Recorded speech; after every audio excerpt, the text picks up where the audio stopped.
This podcast is the result of my passion for languages and for talking to people.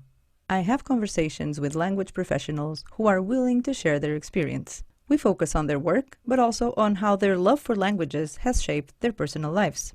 I'm Rita Prazeres Gonçalves, and I provide language services such as translation, localization, voiceover, and others in English and in Portuguese. I am also a language mentor for Portuguese speakers who are learning English and English speakers who are learning Portuguese. I am the language worker.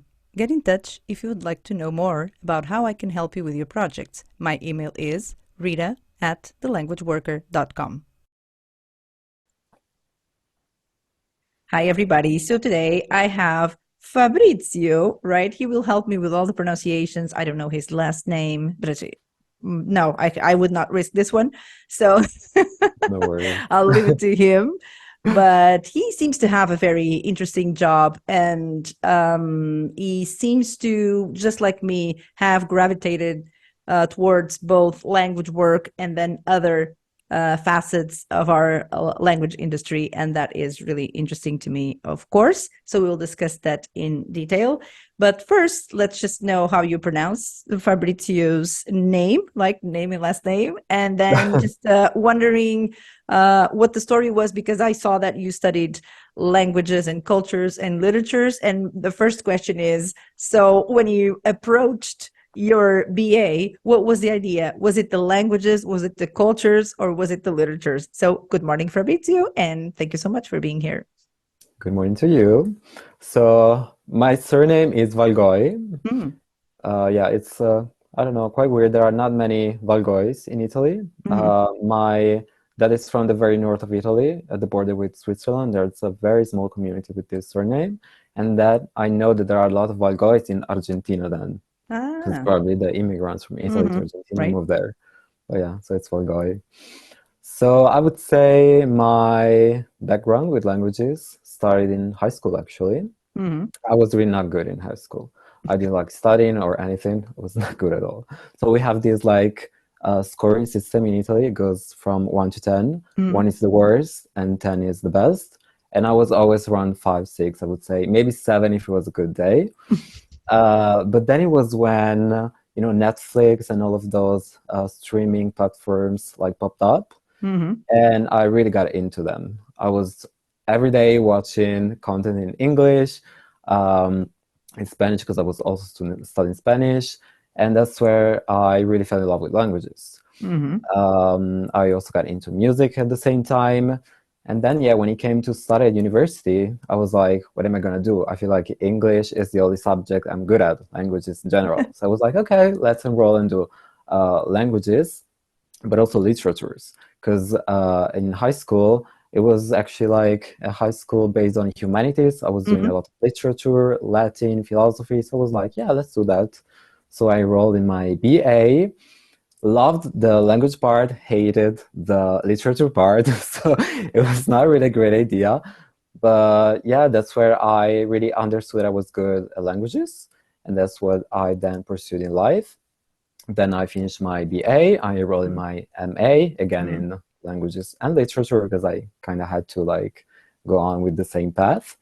And then, yeah, that's it. I did my first internship in during my MA in Spain, in a very small LSP, because I knew that I wanted to work with languages. I actually studied there as a translator from Spanish to Italian, and then I moved on as a project management intern.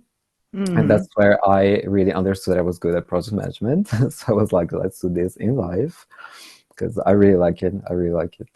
Yeah, and I was like, And oh, an internship in project management. Now that's something yes, special. yeah, it was kind of different, I would say. I mean, not everyone would do that as an Mm. internship, Yeah, for sure. but yes, and I just wanted First, why to. did you go to Spain? Was it like a special program, or was it something that you've always wanted? Was it because you were studying Spanish, I guess, as one of your languages? Yes, I studied English, Spanish, and French, but I wanted to go to Spain because I Mm. was really close to the culture.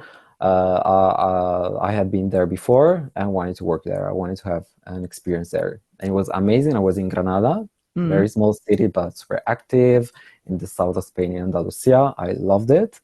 But yeah, Very maybe not small, but the, there's very important things there. yes, yeah, the history, the culture was Uh-huh. amazing. Loved it. It was during summer though, super hot. Not recommended during summer, but still beautiful. And yeah, I was just like, yeah, let's try this. Let's see how it goes because I wanted But to be in the why language project industry. management? So you went there as an intern for translation. I get that, right? Because Yes, you didn't really study translation, but then I guess yes, it's one of the ways that you can interpret a BA in these subjects, right? But yes. then uh, while you were doing it, so something happened so that you actually did. Was it like two internships or was it one No, it with was two one. parts? The first one was only 2 months, but Mm, then they were looking for another intern in mm, project management, and I was already there available, so it just happened. They proposed me. mm. They were like, "Do you want to work in project management and see how it goes?" I was like, "Yeah, let's do it." So it was, And then how was the first impact from the I always like this because it's like how do you move from language work into yes, project management, right? This is a yes, subject that I really enjoy talking about yes. because I always say that you have to have if you do this at the same time, which you didn't, I suppose, right? No, it was not at the same It was time. not I at the did same one time. first and then the other one. Yeah. Yes. So then you have to wear two different, very different hats because it's just the mind frame has to be completely transformed in order to go from language work into project management. I'd say that maybe people don't see it like that because it seems like for some people it's kind of a natural flow, progression, etc. But I would say for the majority of people, if you start doing language work and then you changed into project management, for the people that I know, they feel forced to move into project management. So it's Oh, not something that they wanted, but it's something that had to happen in order for them to further their career in that particular LSP. But since you hadn't been a freelancer before or anything, right? So you went straight no. into this internship. So what Yes. happened there? So they said, well, then now it's you. So how was the first approach to the work? Because it's nothing to do with the previous one. Yeah, so I'm just a very curious person by nature, and I just wanted to try it out because I Mm-hmm. was in the team with the project managers as well, and I was actually fascinated by what they were doing because it was a small LSP, I would say, but they had a lot of clients and they Mm-hmm. were working on a lot of different like subjects. So when you say small, let's look at the number of project managers, for example, which is really how you can tell, I suppose. It was small. It was five project Ah, managers. So I would say mm, it was small. But they were doing translations, they were doing voiceover, they were doing interpreting. So it was mm, actually quite varied. It was mm. interesting for me because So I was the the first agency job. didn't have, or the LSP didn't have a specific vertical or subject that they specialized in, and they took No, it was kind of multiple types everything. of. Yes, Wow. everything that came in, they were like, okay, let's do it. And let's see how it goes. Yeah. But they Hmm. had very experienced people, so that's why they were able to do that. Right. So then you start the first day. You already know the people. You go to their desks and start looking at what they're doing, and then how was it? Was like all of a sudden you're not doing this language work very intense, very Yeah. focused like that, and then it's something you have to be focused on other details, right? Yes, it was. Including the financial part, I guess.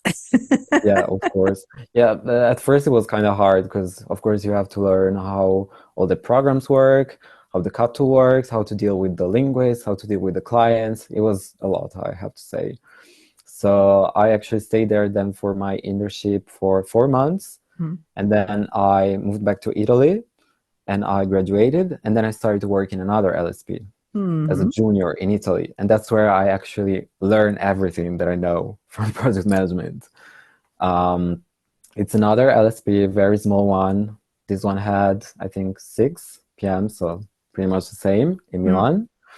Very high fashion clients, high-end clients, luxury fashion, and I was really interested in this topic. So that's Mm. where I was really like, okay, let's get into this. Let's learn everything. Let's perfection my processes, my strategies, my how to deal with clients, how to deal with linguists, and that's where I fell in love with the job, I would say. It It totally was, makes sense that you do fashion work while in Milan. yes. I Yes, I'm guess. actually from Milan. My Right. dad is from the very north of Italy. But yeah, it really makes sense. Yeah, we had a lot of clients from Milan in high Mm. fashion. And yeah, I loved it. So It can you was, throw a few names, since this was already in the past, like names, because of course you don't deal directly necessarily with those brands, but I always have like my couple of names that I throw sometimes when I talk about past clients.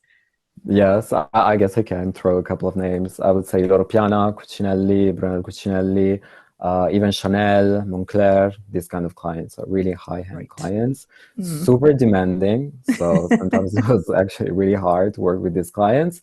But I think that's when you learn and you Mm. also, I don't know, play with your things. You try to always push your limits and actually do a good thing. So I really loved it. Hmm. So then I stayed there for a couple of years. My position evolved. I was first a junior, then I became a PM. And yeah, one day I realized that I wanted to do something abroad because Mm. I was tired of being in Italy. So then I had this You're really, tired of being in Italy. yeah, because I've always actually traveled abroad. I've lived in different countries. I've lived in France, in Colombia. Oh I've my God, lived you in did. Why did you live in Spain. Yeah. Colombia? When was that? I studied there for a semester. It was, yeah, during university, 6 months. It was Mm. this Where were overseas you? program In in Medellin Bogota. or? Bogota.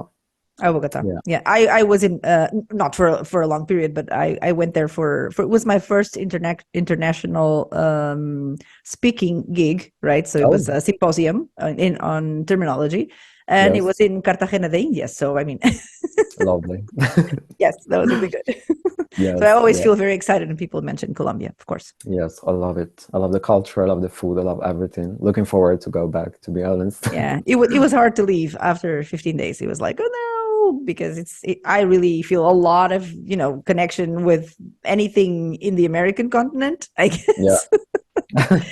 But yeah, I guess I'm because I always say that I'm a fake European person, right? Okay. When people said, "Oh, but you're European," I'm like, "Yeah, but I'm just a terrible example of it." I'm short, I'm dark, I'm like, no, I don't. I'm not It's sophisticated. I guess not. fine. No, I It's do. I fine. do feel a lot better in the Americas. I have to say, I think it has a lot more to do with me. But so I understand when people feel that really strong connection and they would like, wow, this feels like home, because I guess that's the way it is for everyone, right? Super inviting and super warm Yes. in terms of the people, right? So Yes. that's I was there just for a short period in Cartagena, but it was like, oh, I still talk about it all the time, and it was Same. over 20 years now. Oh, let's go back together. It was lovely. And they had this Let's. amazing Italian community. It was lovely, Mm, lovely. mm, So yeah. very good. Anyways, So you and wanted to yeah, move out of I Italy, wanted to like. move out of Italy. And I had this great opportunity and I moved to Germany. So right now Hmm. I'm living in Germany and I am working for PUMA, the sports tech company, Yeah. as a localization manager. Hmm. And I would say it's great. It was probably the best move for my career because I have worked as a linguist. I'm also currently a linguist Mm. still. I have worked in the agency side, and now I'm working on the client side. So I've seen Hmm. all of three sides. I And know I what you would say mean. this is the best one. Yes, I know. I know where the best one Yes, is. yes. Yeah, but it was really interesting to see all of three aspects of Mhm. of the industry. Yes.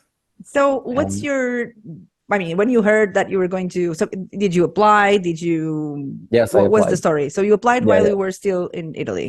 Yes, yes. Hmm. I did my interviews, the interviewing process and everything, and they got me.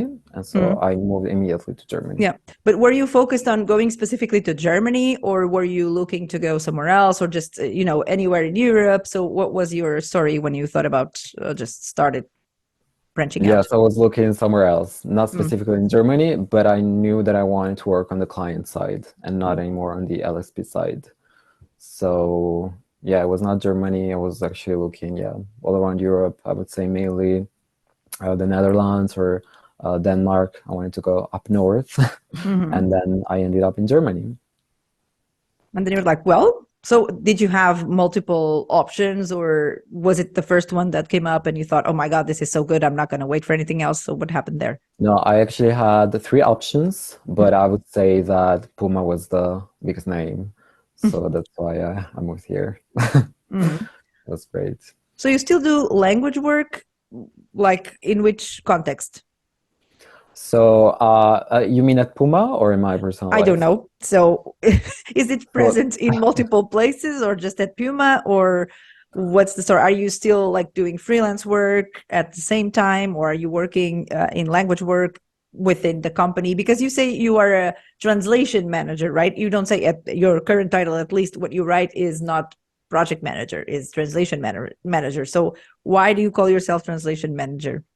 yeah, so I would say in my personal life, I am a freelancer. I work Mm, with three clients, I would say mainly, and I do translations for them from English to Italian. mhm, It's mainly something that I do during the weekend because, of course, I don't have a lot of time during the weekdays, I would say.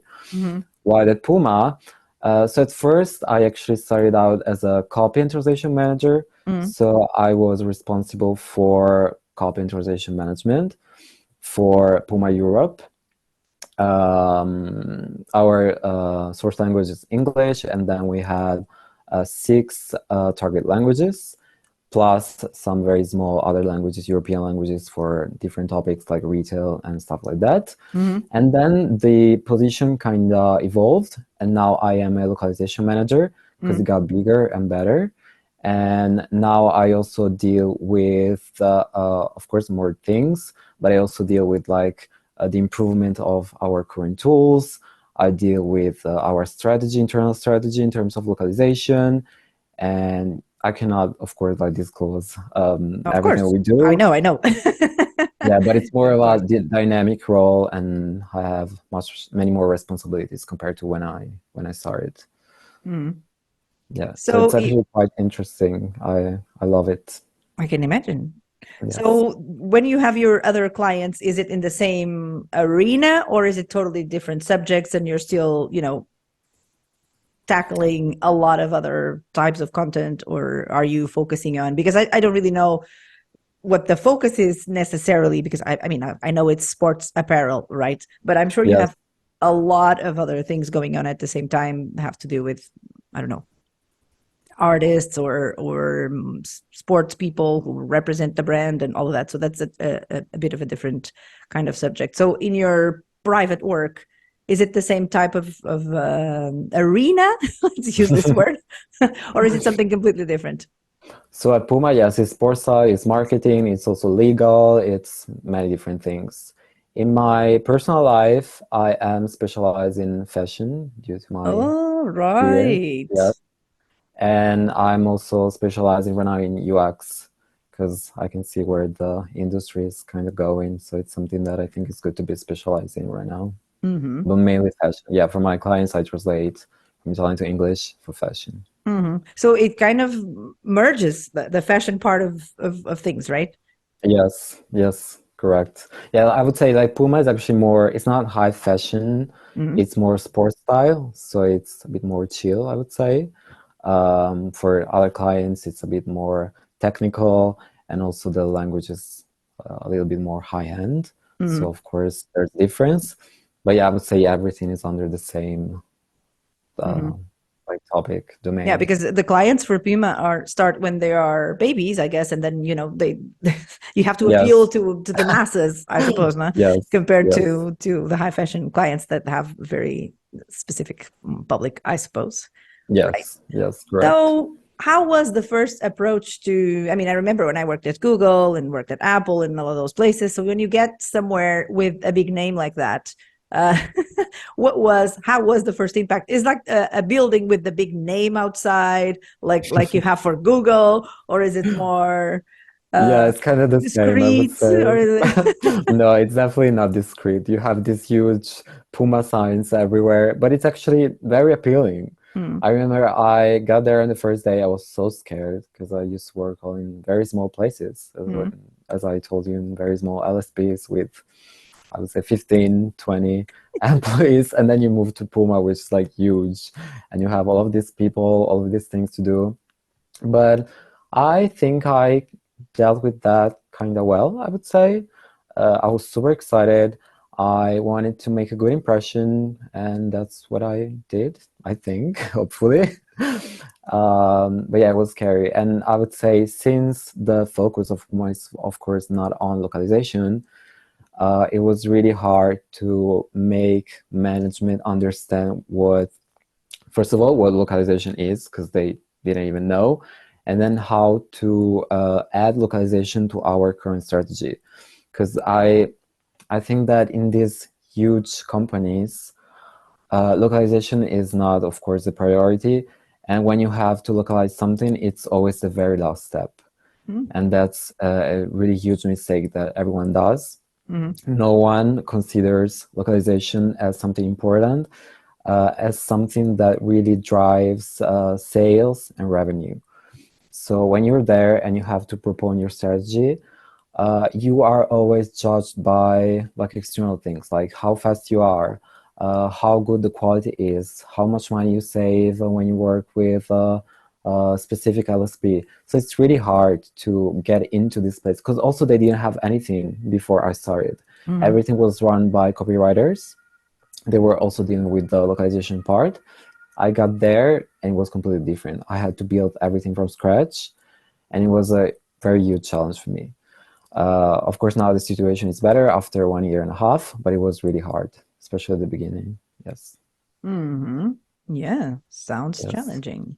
So, yes. what's the story? Do you these days, and when you started working in the localization part of it, so what happens? Do you work with, I mean, do you send out projects? Do you send out projects to your team? Do you deal with the people who are creating the original content? Is the original content, which I've heard in the industry, not talking necessarily about your, I mean, this is more of your view on the world because we're not going to talk about the brand necessarily because we don't need it. We don't need to talk about the brand because I guess it's the same. It's like a common thing everywhere. So, do you feel like the original materials, and I suppose you've been working on that side too, are ready for localization afterwards, or is that immediately where the problems start? I would say it's also where the problems start because it's really hard for companies to realize that they don't have only one target, like Mm-hmm. audience, but they actually have many target audiences. They different from country to country. They different in terms of age, in terms of locations, many, many different factors. So when you create the target copy, in our case, it's in English, um, it's not ready for every other country that we deal with. So that's where the problem actually starts. And then, of course, you cannot deal with translation, like basic translation, because it wouldn't work.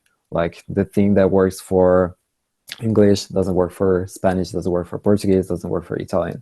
So Mm-hmm. you always have to adapt your content, but we also have many, many rules, at least in my company. So you Mm-hmm. cannot actually have this freedom and create something completely different from the source. So Mm-hmm. it's really, really challenging every time. We are working on it, but yeah, it's really, really challenging, especially because you also work with a lot of people, both when you create the target and then when you create the source files. It's super, super challenging, and it's a problem that many, many companies have, I feel like. Mm-hmm. So, what happens with the localized content? Do you send it out? Do you have internal teams, or is it like a mixture? Like at Apple, what they did at the time was to have like a core group of people who were employees at Apple. I suppose it's still the same. And then you had, depending on the language, a different number of people, right, involved in the localization department. And then the bulk of the work would have to be outsourced because, of course, it's humongous Yes. numbers of words. So do you work in the same way or do you have everything done internally? I guess not, right? No, it's kind of the same. We have a few internal people for specific languages, and then the rest just goes out. And we Mm-hmm. deal either with LSPs or freelancers. It depends on the content and what we want to do internally. But yeah, I would say it's impossible to do everything inside. Even if you try, you need to have a lot of resources. It's kind of impossible nowadays. So it's better to send everything outside. But also, when you send something outside, it's kind of hard to have the control over what other people do. Mm-hmm. So it's another challenge that you face every single Mm-hmm. day. And maybe you get your content back, it's not what you wanted, but then you don't have time to like actually correct this content. because also e-commerce is a very fast-paced environment, Yes. so everything needs to be ready like from one day to the other. So yeah, it's super challenging, but we're working with it. Yes, I know how it goes, and I love it. Yes. Some Because days yes, everybody some knows other that days no. localization is my soft spot. So yeah, for sure. So without getting into too much detail, what would you Yes. say it's your internal organization in terms of the? I suppose you have one localization team, right? Because in at Apple, this was a long time ago, so I can talk about it. I guess probably not even the same building or anything, but they kind of Yes. had a whole building that was dedicated to this, right? And everybody was working on the same project from different perspectives, but everybody was there. But there was like a manager, and then people, engineers, and then the translators themselves, and all of these people working together, which is amazing. Apple had an amazing environment. I suppose they still do. They're famous for what they do on the outside. But I guess at least at that time, I really enjoyed going there because I was working a lot of times from the headquarters and would go there for meetings. And so I have the impression that bigger companies have an even better environment, that they are very inviting, and that things are organized in a more, sometimes more organic way, because they've had the time to mature, and they also have the resources to implement in terms of the desks, in terms of, you know, the buildings that they have, how they are fit to people, right? And how people Yes. feel in them. So do you guys have like a whole big, huge building just for localization? Is it a lot of people working there? Do you have like internal, let's say you do localization management, and then you have project managers? And I mean, like in a broad sense, how does that go in terms of department? If it's a Well, I department. wish it was just like Apple, to be honest. So we're kind of new to localization, to be honest. So it's a rather small group. And now, of course, it's growing because we're learning a lot and trying to keep up with the competitors. But yeah, it's rather small, I would say. Um, yeah, I would say right now around 10 people, so it's not that much. Mhm. But yeah, it will definitely grow in the future, hopefully. And yeah, just trying to every day better ourselves and come up with new strategies on how to deal with things better. Are Yeah. the majority of people, those 10 people, 12 people working with you, have this? Do they have the same background? Do they come from the industry, or are they coming from other places, and then they just gathered all there and now you're working together? Because I know a bunch of companies now that are gathering their internal team for translation or localization, depending on the case. And it seems like people that used to be in the industry, in the LSP side of things, are now being taken to other types of companies in order to form or to create from scratch. Usually, from what I see, a lot of my friends, especially from Transperfect, are now in Yeah. other companies, other brands, big brands like Uber, places like that, where they actually have their own internal localization management team. Not necessarily that they do localization there, but that they actually manage things from there. So is that way, or do you have people who come from other backgrounds? No, it's kind of the same. We're actually lucky because we have people from the industry that actually understand what our company needs. But of course, then we work with a lot of people that come from other industries. We work a lot with content managers. We work with CRM managers, paid social managers. So of course, they don't necessarily come from that background, of course. So it's also a challenge to make them understand what our needs are and to like communicate effectively with in terms of every campaign that we create. But yeah, it's good to have my people coming from the industry who have the same struggles as me, and they can help me make things better. That's really great. So do you have like reference glossaries, things like that? Is this something that you create there, or do you outsource that kind of work? I have to ask because that's what I do. So because So I work mostly localization, right? So and yes. I do work with a few brands, not apparel at the moment, but I have worked with a lot of companies in that domain. It's quite complicated, to be honest. I think it's one of the most challenging ones. Right now I have projects that are a bit more technical, and I would Mhm. say that the challenges are different, but maybe not as scary as it is for apparel. Because I mean, you do have a very specific relationship with objects, right? And with Yes. things that you wear. And I did something for one of those big brands some time ago, some months ago, and it was about hats. And it's a disaster because in Portuguese compared to English, the number of words that you have that could refer to hats, it's very limited, right? And you had Yes. about 50 or 60, and I was like, wow, this is insane, right? So, I mean, I'm sure you face these types of problems. So, within the six languages, do you have, I guess you don't even have Portuguese, probably, do you? No, it's not in our main six languages. I'm I sorry. figured. I'm sorry. No, we have German, French, Italian, Spanish, Dutch, and Polish Right. as our main Wow, you languages. have Polish Yes. and you don't have Portuguese. Shall I start screaming? Yes. Anyway, I'm sorry. It I'm will be sure the next one though. there's a Hopefully. valid reason for that. But yeah, I understand that if you're building it, of course you had to have figs. Obviously, I was expecting that, and because they travel so well, right? Yes. But still, I'm sure that there's a huge difference between the terminology that you need to talk about apparel in these different languages, right? Because it depends on what kind of weather you have in that country, what kind of, relationship you have with sports, for example. So I have to think about all of these things. And so this is your daily exercise, I suppose, right? And that Yes. for gloves, for shoes, for all of that, right? I find it fascinating. I've also done a glossary of things for brides, and it's also very specific, right? So Yes. I actually think that it's one of the most challenging industries in what comes to localization, exactly because of that. I mean, the factors that influence the terminology that you have for those objects is just insane, right? Yes. And imagine So when you have many, many people working on the same content every single day. So It's how do impossible to you keep track of kind everything. of keep some, let's say some Oh, consistency? Do you update your materials constantly? Do you review them? Do you have someone who's specialized in terminology? Do you have a terminology team?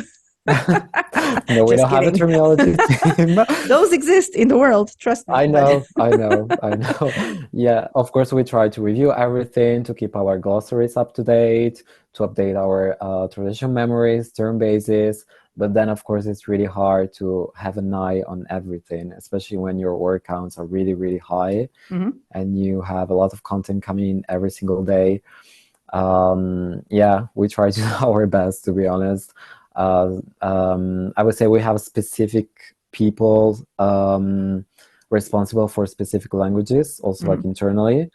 I am, for instance, responsible for Italian, so I try to make So you do everything. some language work somehow, maybe from that perspective, but you still do some language work. You Yes, I also would have the say experience. more from a management perspective and also like strategy perspective. Then it would be impossible for me to also take care of the language part. Someone else takes care of it. But yeah, we have specific people we can reach out to if we need some consultancy uh, They're related like to some specific languages. quality managers, right? I Yes, suppose yes. We also that's have the country role. managers for Mm. specific countries, so it's always good to have these people who can help us when we have specific needs. It's really good. Yeah, I've been a country manager too, so that's fun. Nice, nice. That's good. Yeah, Sounds that's interesting. yeah, that's definitely the kind of thing that interests me the most because I guess I love when you have a super direct relationship with the public. I guess it's Yes, like it's localization is where you really feel like your work immediately has an impact because of the name of a button or a link that you need to use or something like that. So I guess I really enjoy this immediate and super impactful way of working with content. So I guess it's one of my favorite things. And I guess my first few big projects were already in localization when I was in California, and therefore the shift and also my interest in terminology, I guess, makes it more obvious, right? yeah, that's So great. We also have like different metrics that actually help us understand if a language performs better to another one. mhm, Also, mhm, if, for instance, just like a banner performs better to another one. So we can also try with different size of communication, and it's always mhm. good to know what actually works for our targets. So you also That's have a great. close relationship with the marketing department, right? So that Yes. is insane. I've been in that position too in California, like I say. I did everything in California, like all sorts of jobs, right? So I did work at a marketing department, and it was also like that, right? So we experimented a lot with banners and things like that just to see Yes, what happened. And I was responsible also for Google ads and things like that. So it was it's a lot of it work, was but a lot super of fun. interesting. Yeah, it's super like I guess it's because of that, because of the impact that you see immediately right there, right? What's happening, the Yes, click rate and all of that. So I guess you have to have some knowledge on those concepts too, right? yes. So what is I've never asked this one, but let's go. Let's A go. typical day in your life with all of that stuff going on, because I know that us language people, we're always working because sometimes we don't feel like we're working. So I guess we're always working. It's kind of hard to just switch off the button because it's everywhere, right? So everywhere you Yes. look, you're watching a movie, you're thinking about language. You're going somewhere, you're thinking about language. You see a translation, you think about, it's constantly there. So it's always there. So how is your day, given the fact that you live in a foreign country and all of that? So from the professional, the social, the cultural, how is your usual day? So I would say in terms of professional life, so the company is Germany. Mm-hmm. It's German. So we have a lot of people from Germany, of course, and then we have a lot of international people. I would say right now, I think it's like 50-50, so 50 from Germany and 50 from other countries. But it was really hard, of course, when you join a company, especially in ecom. Many people are from Germany. So I'm from Southern Europe. So of course I The don't know, I would style. say it's different. Yeah, it's different. It's different. It takes a lot of time, I would say, to get used to it. Also in terms of communication, in terms of working together, it's completely different. I was not used to it. But then you get used to it, just like everything else. And I would say it's really good right now. We have these diverse teams. Every day is an opportunity to get to know new people. It's super interesting. But Mm-hmm. this is like the professional life, because of course you're at PUMA. It's a huge environment. You can do many other things outside the work, in the company, inside the company. So it's different. When you're in Germany, in your city, of course it's different, because I don't speak German, but of course everyone else does. So it's kind of a challenge for me, to be honest, because I don't know, it's especially difficult when you have to deal with bureaucratic things, Mm-hmm. or when you have to do very specific things and you cannot use English, because many people speak English, but also other people don't. And when you do bureaucratic things in Germany, they say like, no, you cannot speak English. You have to speak German, because Mm-hmm. you have to be able to speak German, and we cannot help you if you don't speak the language. Mm-hmm. And this is maybe because I'm in Nuremberg, so maybe it's because it's smaller than other German cities. But yeah, I've faced many challenges in this 1 year and a half that I've been here, but it's a constant growth, I would say. I'm also trying to learn German as an additional language, so let's see if this works out. But yeah, I would say it's interesting. I would recommend everyone to go and live in another country, to not be afraid to do it. Mm-hmm. So do you like And leave the office at a regular hour that you can still and do other things? Or do you have like a big group of friends, or do you have like the Italian community around you, or is it not like that at all? there's an Italian community, yes, a huge actually Italian community. There are a Mm, lot of Italians here. That's great. And then of course I also have my friends, mainly from PUMA, but also other people that I got to know in the city, and it's great. Yeah. When I log out from work, I do my things, of course, things that I like. A good thing is that there are a lot of opportunities in terms of like creative experience, I've noticed, mm-hmm, especially in this city. You can do many things. You can do workshops. You can do pottery classes. You mm, can do sports stuff. It's really great. Things that I've never had like in different city that I've lived in. So it's really good to see that here they have this kind of experiences that I can do. mm-hmm.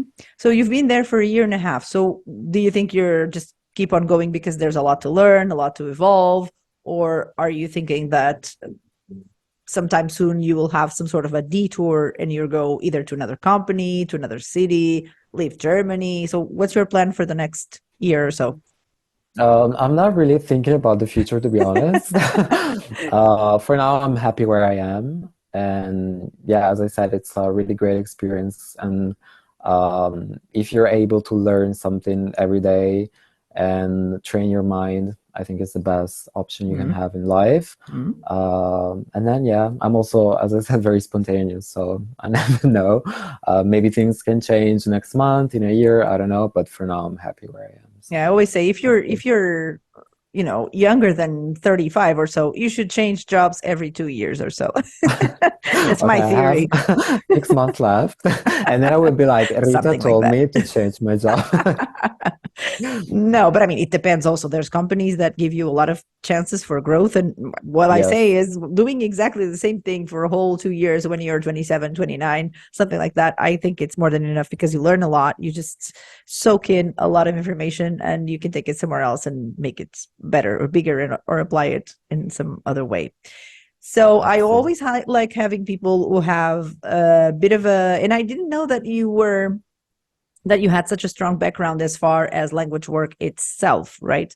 I Yeah. thought you went through that in a really superficial way, but I guess not. So that's great. So that you're my kind, right? Yes. We love looking at it from all the possible perspectives, and that's how it makes sense, really, because Yes. everything helps everything. Like I always say, you're a better project manager if you have worked in the activity itself. You're a better freelancer if you know how the industry works. You're a better vendor manager, like me, for years and years, if you've been already through stages of other very different jobs in the industry that allow you to just see all the possible perspectives. So that's my Yes. thing. So I thank you very much, Fabrizio, for being Thank you. here because it's been amazing. It's amazing that people work at companies and that they embrace their jobs and that they do things that they really like and can talk about with a lot of knowledge, because just being at a company and doing what you're told to do and not venturing out of your own walls, it's not just the way I fly. And it's good to Yes. know that there are other people who also enjoy the experience of working at something that is really relevant and will have a direct impact not only in the company but in this case in your customers and people who will have the experience of working or being a client for you guys. So thank you so much. And we'll catch up one of these days. So thank you Yes. so much for being here and enjoy your time in the beautiful Germany. Well, thanks to you. It's been great and looking forward to working together soon. And Ooh, yeah, talk let's to you do it. soon. Okay. Thank you so Yeah, thank much. you See you so soon. much. Bye. Yes. Thank you. Bye. Bye. Bye.